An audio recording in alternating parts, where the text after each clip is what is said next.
Tu es investisseur immobilier débutant ou plus avancé, nous allons parler des régimes fiscaux et surtout on va voir quel régime fiscal choisir pour son investissement immobilier. C'est parti, introduction.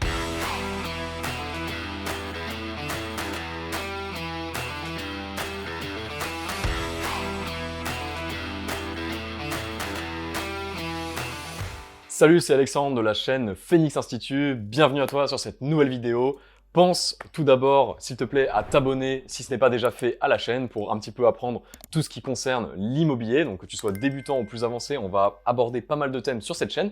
Et aujourd'hui, voilà, je t'invite à aller prendre un café, à t'installer confortablement dans ton canapé ou sur ton lit, peu importe le moment de la journée dans lequel tu te trouves. Et aujourd'hui, on va parler un petit peu d'un thème qui est considéré comme assez chiant, c'est-à-dire le régime fiscal et du coup la fiscalité. Mais il est nécessaire que tu apprennes ce qu'est la fiscalité et surtout quels sont les régimes fiscaux que tu peux utiliser en investissement immobilier. Donc tu vas voir, la vidéo va être assez rapide, elle va être assez courte. Le but, c'est de vulgariser très simplement les différents régimes fiscaux que tu peux avoir en immobilier et surtout lequel choisir, parce que ça, c'est la question qu'on nous pose tout le temps. En plus, toi qui t'intéresses à l'investissement immobilier, tu as dû regarder un petit peu sur Internet, tu as dû regarder d'autres vidéos YouTube et tout le monde se contredit. Ok, il faut commencer par la SCI, ok, il faut commencer par du LMNP, donc la location meublée non professionnelle, il faut faire du nu, il faut faire du Pinel, etc. Tu as dû en entendre parler de tous les côtés. Aujourd'hui, on va démystifier tout ça, je vais faire ça le plus simplement possible. En gros, si tu veux, dans les régimes fiscaux, quand tu investis dans l'immobilier, tu as plusieurs choix pour être imposé sur tes revenus locatifs. Tout dépend de la manière dont tu vas louer ton bien. Soit tu vas louer en nu, donc ça veut dire que tu ne mets pas d'équipement à disposition, tu ne mets pas de meubles, soit tu vas louer en meublé, donc c'est-à-dire que tu vas louer tout simplement avec des meubles à l'intérieur. Donc ça, c'est vraiment les deux grandes familles que tu peux retrouver dans l'immobilier. Après, dans ces familles-là, tu as plusieurs régimes fiscaux. Par exemple, dans le nu, il y a un régime fiscal que tout le monde utilise, et attention, si tu investis dans l'immobilier, je t'invite à ne surtout pas le choisir. Après, tout dépend de ta situation, mais c'est très rarement intéressant. C'est ce qu'on appelle le micro-foncier. Et le micro-foncier, en fait, c'est très simple, l'État, il a tout compris. En gros, le micro-foncier, quand tu déclares tes revenus locatifs, tu auras juste une case à cocher sur ta déclaration annuelle où tu vas déclarer tes revenus locatifs de l'année passée. Et quand tu vas les déclarer, tu vas juste cocher une case pour dire « Ok, je fais un abattement de 30% sur tous mes revenus locatifs et je suis imposé sur le reste. » Alors, on te fera des vidéos un peu plus complètes si ça t'intéresse, mais en gros, ce qu'il faut que tu retiennes, c'est que on va pas prendre en compte les charges, on va pas prendre en compte tout ce que tu vas payer pour ton bien, on va juste faire un abattement de 30%, et tu vas être imposé sur les 70% restants. Donc imaginons, tu gagnes 10 000 euros de revenus locatifs avec l'immobilier, et ben tu vas être imposé sur 7 000 euros. Et ces 7 000 euros-là vont s'ajouter à tes revenus salariés. Donc ça veut dire que tu vas payer en plus des impôts là-dessus, tu vas payer, si tu as un taux marginal d'imposition à 30%, tu vas payer 30%, plus ce qu'on appelle les cotisations sociales, donc CSG, CRDS, donc qui sont de 17,2 aujourd'hui. Donc t'imagines, si tu es déjà à 30% au niveau de ta tranche marginale d'imposition, ça veut dire que tu payes quasiment 50% d'impôts. Donc là, sur 7 000 euros, tu vas payer un peu plus de 3 500 euros d'impôts rien que sur ces revenus locatifs-là. Donc en fait, tu comprends très bien qu'il est difficile d'avoir un bien immobilier rentable si tu choisis mal ton régime fiscal. C'est ça que je voulais te montrer. Et ensuite, dans la location nue, tu as également un deuxième régime fiscal qui existe, c'est le régime réel. Donc le régime réel, là, on peut déduire plus de choses, on peut mettre les charges de copropriété, on peut mettre tout ce qui est les charges afférentes au bien, donc ça peut être l'assurance, ce genre de choses. Et ensuite, dans la deuxième grande famille, et c'est là que c'est plus intéressant, c'est la location meublée. Location meublée, pareil, tu as plusieurs familles, là je vais t'en évoquer que deux pour pas t'embrouiller si tu débutes dans l'investissement. Tu as, pareil que dans la location nue, tu as le micro-BIC. Donc BIC, c'est les bénéfices industriels et commerciaux, parce que quand tu fais du meublé, c'est assimilé à des bénéfices industriels et commerciaux. Et le micro-BIC, déjà, tu vas voir, il est beaucoup plus intéressant. C'est également le même système que dans la location nue, c'est un abattement, mais là, c'est plus de 30%, mais maintenant, c'est 50%.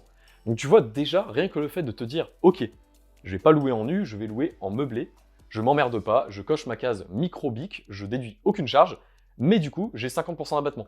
Donc tu as vu, juste en louant ton bien en meublé, tu peux déjà gagner, on va dire, entre guillemets, tu vas gagner 20% sur ce quoi tu vas être imposé. Donc tu vois, déjà, en ayant cette connaissance-là, je peux te faire gagner 20% sur ce que tu vas payer sur tes revenus locatifs.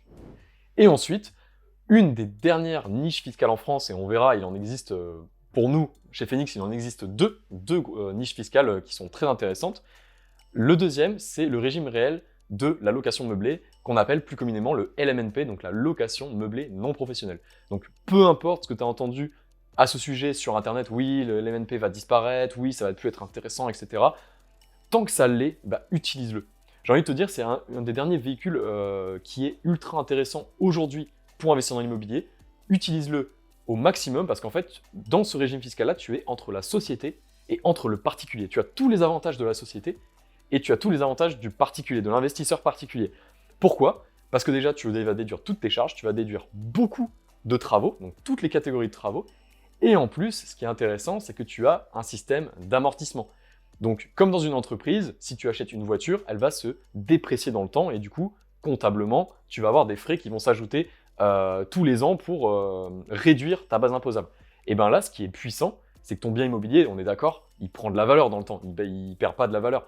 Et bien, comptablement, le LMNP permet d'amortir ton bien immobilier. Donc, c'est-à-dire que tous les ans, tu vas avoir une charge comptable qui est fictive, qui vient en fait réduire ta base imposable. Et donc, du coup, forcément, payer moins d'impôts. Donc, ce que je veux que tu comprennes, c'est que aujourd'hui, oui, certes, le LMNP, on en parle un petit peu partout sur Internet, on dit que c'est pas forcément le plus intéressant, etc. Après, tu verras, il y a des véhicules qui sont bien plus puissants et je vais t'en parler juste après pour finir cette vidéo. Et ensuite, je t'invite bien sûr à t'abonner à la chaîne parce qu'on fera des vidéos un peu plus complètes sur le sujet et comme ça, tu pourras apprendre à aller plus loin et surtout à optimiser ta fiscalité. Donc, le LMNP, peu importe ce que tu en entends sur le net, je te dis que c'est un véhicule qui est ultra intéressant, donc utilise-le. Si jamais tu investis dans un ou deux biens immobiliers, bah, utilise-le un maximum.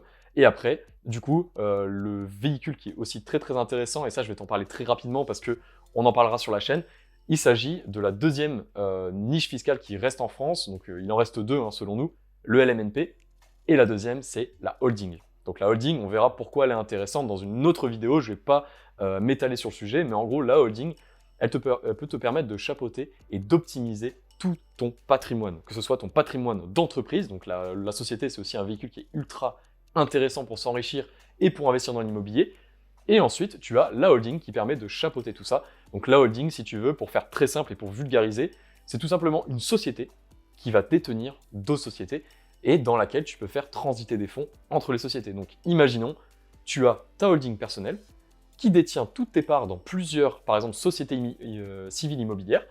Et du coup, si une société civile immobilière fait beaucoup d'argent, par exemple, tu fais de la location courte durée, tu fais beaucoup d'argent, tu peux faire très bien remonter ces fonds-là dans ta holding personnelle pour pouvoir réutiliser cet argent sans prendre de la fiscalité.